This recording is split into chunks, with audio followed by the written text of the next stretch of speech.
Yesu nashimwe bakunzi ba Yesu avugwe neza official. Iki gitondo twongeye kunezererwa Imana yacu kubw'uburinzi bwayo bukomeye, irongeye iduhaye umunsi wo kunezererwamo. Izina ry'Imana yacu nirihabwa icyubahiro mu izina rya Yesu. Reka turirimbane indirimbo 114 mu ndirimbo zo gushimisha Imana, hanyuma dusangire n'ijambo ry'Imana, hanyuma dusenga Imana turagize Imana gahunda z'uyu munsi nk'uko mumaze kubimenyera, kandi nk'uko dukwiye kubaho n'ubundi tubanza Imana imbere mu byacu. Imana nishimwe cyane. Reka turirimbe. Kuva ubu sintinyi bizabesho, ibyago cyangwa amahirwe, nzi byose ko Imana ibitegeka, kwiganyira n'ukubusa.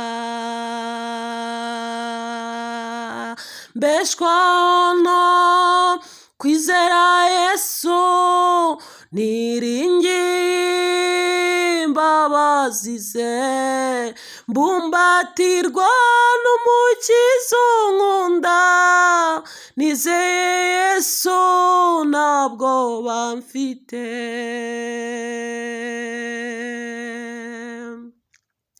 Umwanzi Satani yangerageza, nkabona amakuba menshi, nzi yuko umukiza azamba hafi, njye mwisunga mwishemo.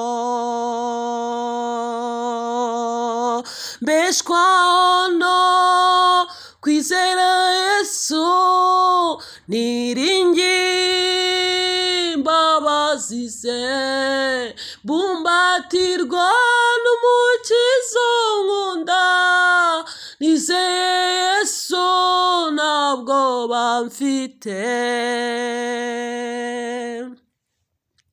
Numva amatsiko mu mutima wanjye yo gucya ku munsi mwiza, Yesu ubwo azagaruka kunjyana mu rugo rwe rwo mu ijuru. Mbeshwaho no kwizera Yesu, niringiye imbabazi ze, mbumbatirwa n'umukiza unkunda, nizeye Yesu nta bwoba mfite.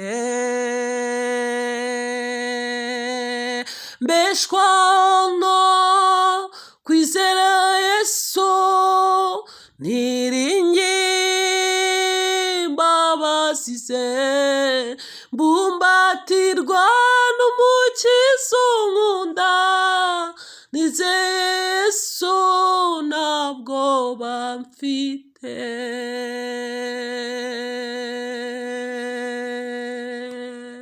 Haleluya. Mana yacu ishimwe kandi ahabwa icyubahiro. Uririmbyi araririmba ati mbeshwaho no kwizera Yesu, kandi ni ukuri niringiye imbabazi ze, mbumbatirwa n'umukiza unkunda, nizeye Yesu. Aravuga ngo nta bwoba mfite. Imana ishimwe kandi Imana ihabwa icyubahiro.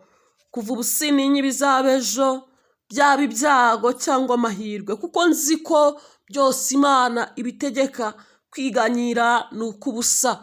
Ejo ntabwo tuba tuzi igihari, ntabwo tuzi uko hazaba hameze, kuko turi mu isi nyine duhirimbanira kugira ngo habe heza. Niyo mpamvu abantu bakora ntibaruhuke, abacuruzi mu bucuruzi bwabo bagakora ku manywa bagakorana nijoro ngo barebe ko ejo hazaba heza, abahinga bakagerageza ariko bakabona izuba riravuye birumye, abashoferi mu ngendo bakarara amajoro bakahirimbana, ibitotsi bikabica, umunaniro ari mwinshi mu kazi ka buri munsi. Buri wese aba ashaka ko ejo haba heza, ariko tuba tuhahishwe. Muririmbyi aravuga ngo kuva ubu menye ko Yesu turi kumwe tugendana, ntabwo ntinyi ibizaba ejo, ibyago cyangwa amahirwe, kuko namenye ko byose Imana ibitegeka, kandi kwiganyira ari ukubusa. Imana ishimwe. Cyangwa indirimbo ukayumva kandi ukabishyira ku mutima nawe ukavuga ngo guhera none ntabwo nkwiye gutinya ibizaba ejo, ari amahirwe cyangwa ibyago, kuko nzi ko byose Imana ari ibasha kubitegeka. Ngo nkunda ngo umwanzi Satani ajya ngerageza nkabona amakuba menshi. Hari igihe Satani akugerageza ukabona amakuba menshi koko, ariko aravuga ngo nzi ko umukiza ajya mba hafi, nanjye nzajya mwisunga kandi mwihishemo. Imana ishimwe. Aravuga ngo kandi njya numva mu mutima wanjye amatsiko yo gucya ku munsi mwiza, kuko hari igihe Yesu azagaruka kunjyana mu rugo rwe rwo mu ijuru, aho hataba amakuba n'ibyago. Imana ishimwe. Ariko tukiri mu isi dufashe igihe mu ntambara nibyo, ariko dukwiye kugwiza imbaraga, nuko ntidutinye ibizaba ejo, ahubwo tukavuga ngo umwami Yesu umukiza wacu niwe ubitegeka byose. Imana nishimwe. Dusangire ijambo numvise riri ku mutima wanjye, twasangira umurongo umwe dusoma muri Zaburi 127, hanyuma dusenga Imana. Turagize Imana uyu munsi. Reka dusome mu izina rya Yesu Kristo. Haranditse ngo Uwiteka iyo atari we wubaka inzu, abayubaka baba baruhira ubusa. Uwiteka iyo atari we urinda umudugudu, umurinzi abera amaso ubusa. Imana yacu ntihabwe icyubahiro. Imana ishimwe cyane. Uwiteka atari we wubaka inzu, abayubaka baba baruhira ubusa, kandi atari we urinda umudugudu, abarinzi babera amaso ubusa. Rero emerera Imana mugendane, ibanze imbere muri gahunda zawe, kuko Imana mutagendanye byose waruhira ubusa rwose. Imana utayibanje imbere ushobora gukora bikanga, ariko iyo byanze muri kumwe uravuga ngo ejo bizakunda. Ushobora no gukora bigakunda, ariko iherezo ryabyo ntirigende neza. Ariko iyi Imana uyibanje imbere muri gahunda zawe, ni Imana izi gushyigikira abantu bayo, ni Imana izi kubungabunga umuntu yaremye, ni Imana izi kutwitaho no kutubera amaso. Imana yacu ihabwa icyubahiro. Turashima Imana kandi aho tugeze uyu munsi, uyu mwaka wose aho tuwugejeje, abo twawutangiranye nabo ntabwo bamwe bakibukwa ntibagihari, ariko twe turahari ngo dukomeze kuvuga imirimo y'Imana, kandi turahari ngo Yesu avugwe neza. Turahari ngo izina ry'Imana yacu rirusheho guhabwa icyubahiro. Imana yacu nishimwe cyane. Reka dusenge Imana rero, tubwire Imana ngo turifuza ko uyu munsi tugendana nawe, kandi Imana yacu ni Imana yumva gusenga. Imana turagushimiye, n'ubundi n'abakunzi b'uyu murongo tubana umunsi ku wundi, tunejejwe cyane n'imirimo n'ibitangaza ukora. Uburinzi bwawe, kurinda kwe gukomeye kwabanye natwe. Izina ryawe nirishyirwe hejuru, kandi izina ryawe nirihabwe icyubahiro. N'ubundi turagarutse ngo tukubwire ko utagendanye natwe bidashoboka, kuko twe ntaho twagera tutagufite, ntaho twagera intambwe zacu zaba ngufi, ariko iyo uri mu ruhande rwacu tuba amahoro, kandi tuba amahoro masa. Turagushimiye Imana. Uraturinze, igicuku kiratambutse turi bazima. Benshi baryamye siko bakangutse, hari abakangutse bari mu byerekezo batifuzaga kubamo, hari abasinziriye mu nzozi zabo baherayo, mu bitotsi baherayo ntibongera kubaho ukundi. Kwibukwa kwabo mu isi kwarangiye, ariko twongera umunsi wo kubaho. Ibyo turabigushimiye, kandi uduhaye ubuzima. Turabigushimiye Mana, icyubahiro n'ikibi cyawe. N'ubundi rero turakwemereye ngo ube muri gahunda zacu. Atari wowe urinda umudugudu, ni ukuri abawurinda babera amaso ubusa. Atari wowe udushyigikiye, ni ukuri byose byacu ntibyakunda, ariko nyemerera uruhire intambwe zacu, utugirire neza, uduhe umugisha.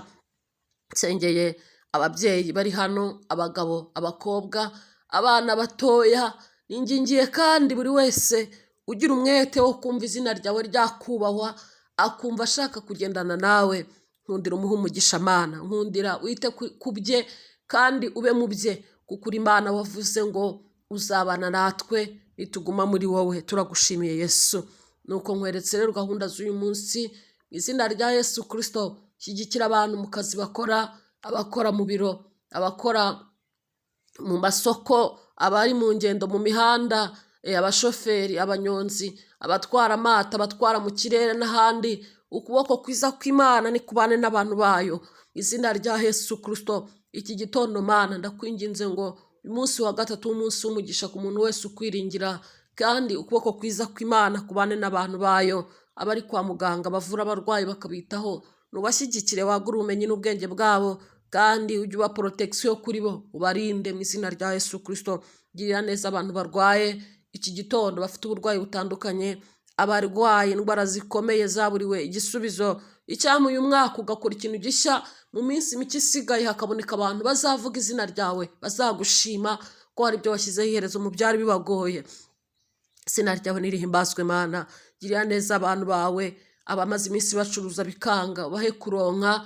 Uyu munsi utanga umugisha, abantu bagira icyo bunguka mu mirimo y'amaboko yabo, nuko abantu bahirwe bagushime. Bafite ibigeragezo n'intambara zitandukanye, Mwami Yesu Kristo, abakeneye kunguka mu rushako rwabo babuze urubyaro, bafite amarira y'igihe kirekire, icyampa mu byumweru bisigaye ngo dusoze umwaka hakabonekamo abazagushima, ndetse mu myaka iri imbere imirimo n'ibitangaza ukora bigakomeza gukoreka, tukazumva amashimwe hirya no hino mu nzu yawe n'ahandi hatandukanye ku bantu waremeye, ibitari bihari bikabaho, kuko uri Imana ishobora byose.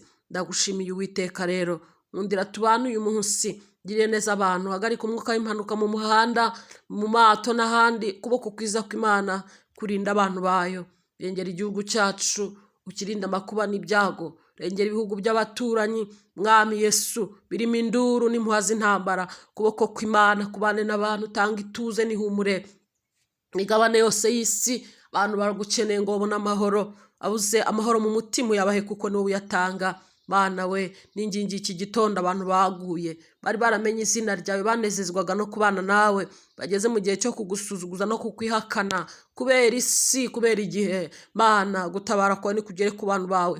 Garura abantu baguye, intama zazimiye zigaruke mu rwuri. Wigeze wasiga 99 ujya gushaka imwe yari izimiye ivuye ku mwungeri, ariko abantu barazimiye, abantu baraguye, abantu baguye mu byaha by'uburyo butandukanye. Mana, ndakwinginze cyane, garura abo bantu, kangura abasinziriye, abagushijwe n'igihe, abibagiwe izina ryawe. Mana, ubagaruze ubugwaneza, kuko uri urukundo kandi uri umutabazi ku bagufite. Turagushimiye Yesu rero, nkundira ube mu ruhande rw'abantu bawe, nta kikunanira ndabizi, uhereye kera kose bitwa Imana. Ni ukuri turakwinginze ngo ukuboko kwawe kwiza kubane n'abantu bawe. N'ingingi abantu bafite ubukwe muri iki cyumweru, kugira ngo umugisha wawe ubabeho, ndetse muri uku kwezi ubuzurize ibituzuye, ubakomereze amaboko, ubarinde umubi, barinde intambara, ubarinde Satani wabirukankaho, imigisha yabo igahagarara. Ukuboko kwiza kw'Imana kubabere urumuri, kubabere umurinzi, neza y'Imana bagote kandi baganze. Izina rya Yesu, ingingi abantu uyu munsi barajya ku maseta kubyara. Ukuboko kwiza kw'Imana guha abantu umugisha, guha abantu guseka, guha abantu gukikira, banezererwa Imana yacu, kuko uri Imana ishobora byose. Uyu munsi umunsi w'umugisha ku muntu wese wubaha izina ryawe, kandi uyu munsi umunsi w'umugisha ku batazi izina ryawe, kugira ngo nabo bakumenye. Kore ku maso yabo, kore ku mitima yabo, uganire nabo, baguhindukirire bakumenye, nuko abakwifuza Uwiteka bose bakubone kuko uri mwiza. Turagushimiye, rinda abana ku mashuri mu gihe cy'ibizami, hagarika umwuka w'uburwayi izina rya Yesu. Imbaraga z'umwanzi Satani, imbaraga zica umumaro, imbaraga zirindagiza, imbaraga zituma abana babura ubwenge ku ishuri kandi bari babufite, kuboko kw'Imana ari kurinda abantu bayo, kuko uri Imana ishobora byose. Girira neza ababyeyi batarabona minerivare mu gihe kimeze gutya, ubacira inzira, kingura inzugi zikinze, nuko utanga umugisha, uko uri Imana ishobora byose. Mu izina rya Yesu, arabari gusenga ngo Mana, duye gusoza umwaka tuvuye mu bukode, babona ko bigoye, ndetse babona ko n'imbere bigoye. Cinzira Yesu, abantu aho kuba, ndetse n'abari mu bukode, ucinzira abona ubwishyu. Ukuboko kw'Imana ukomeze gukingura imiryango. Haleluya. Ndagushimiye Yesu, nukuri wumva gusenga. Girira neza abantu bawe, umuntu wese uko akwifuza, bari kwa kubona nyota yo kubona Imana ku bantu bawe, nukuri bakubone. Haleluya, kuko uri Imana, uri Imana. Yumva gusenga, nta na rimwe ujya wirengagiza umuntu wawe, nta na rimwe sindabibona, sindanabyumva. Dawidi yabivuze neza, nari umusore none ndashaje, sindabona umukiranutsi arekwa. Haleluya.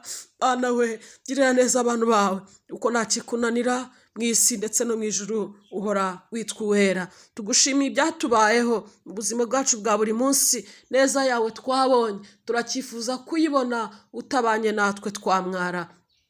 uko umuntu yaba ari kose utabaye mu ruhande rwe yamwara. Mana nyemerera wihumure ry'imitima abantu bawe babuze uko bagira, abataka babaye Uwiteka we. Hari n'abananiwe gusenga babona bitakibishoboye, bavuga ngo nta n'amagambo yo kwatura tugifite. Abo ndabingingiye buri risengesho ubagereho ubahumurize. Haleluya. Urakoze nushyirwe hejuru ku bwa byose ibyo wakoze n'ibyo uzakora, mu izina ry'umwami Yesu Kristo, amen. Imana umugisha kandi Imana ikomeze kubashyigikira, Imana ibane namwe uyu munsi, Imana ibahire kandi ni ukuri mugirire Imana icyizere kuko uhereye kera